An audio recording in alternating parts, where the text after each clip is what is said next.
Ball State and Kent State, that deserves at least some love as well. We still got the MAC here. Kent State a 4-point favorite. This game could be good. I mean, both these teams are still battling, still in contention for a bowl bid, right? Ball State's 4-4, 2 wins out. Kent State 3-5. They got a little bit more work to do, but they can still get there. I like what I've seen from some of these teams here. Your thoughts on this Ball State Kent State before we really dig into the UB game? Well, Ball State, I think, has surprised a lot of people.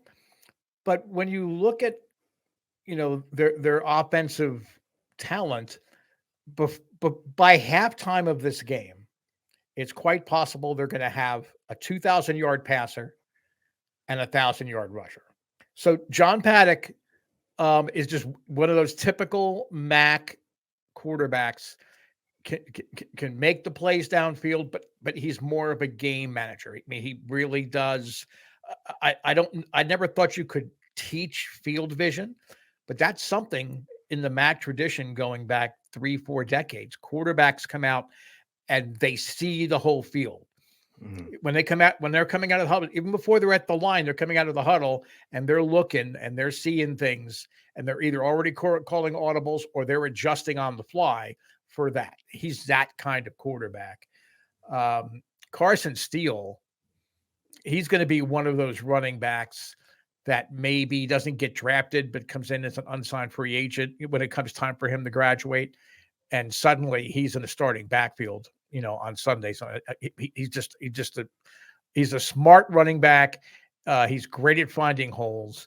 That's not to say Kent State doesn't have anything, bringing anything to the table. I mean, Kent State, they have a negative point differential, but they've played some tough opponents where they had some scores run up against them, and it's hard to catch that up. And that's pretty commonplace in the MAC, where you have a team where there's either 1 or 2 games where they really get the doors blown off because it's a payday game for them, going to a Power 5 conference school and being able to bring in the payday, and it helps them learn, so that by the end of the season, all the MAC teams tend to get better as the season goes on. Even the bottom dwellers, they look better in November than they did in September and October, because they've learned from having to play at higher competition. We saw Kent State play pretty well against Georgia. I mean, if we remember that game, I feel like when you look at this football game, that's something that you can remember, you can pay attention to. If you're not used to watching the MAC, you might have watched that game when Georgia took on Kent State, and Kent State didn't give up, didn't go. When you look at their defense, though, they give up almost 450 yards, but their offense is pretty good too. They go over 430 yards. I think Kent State has the advantage here being home. I know Kent State's a 4-point favorite. Lions agree with me. I think there's a strong possibility that Kent State can get their 4th win of the year here and keep their bowl bid alive. It'd be great to see Kent State get a bowl, because for how long have we seen Kent State be a bad football team? I really think I'm taking Kent State to win this football game. Yeah, I mean, I'm with you there.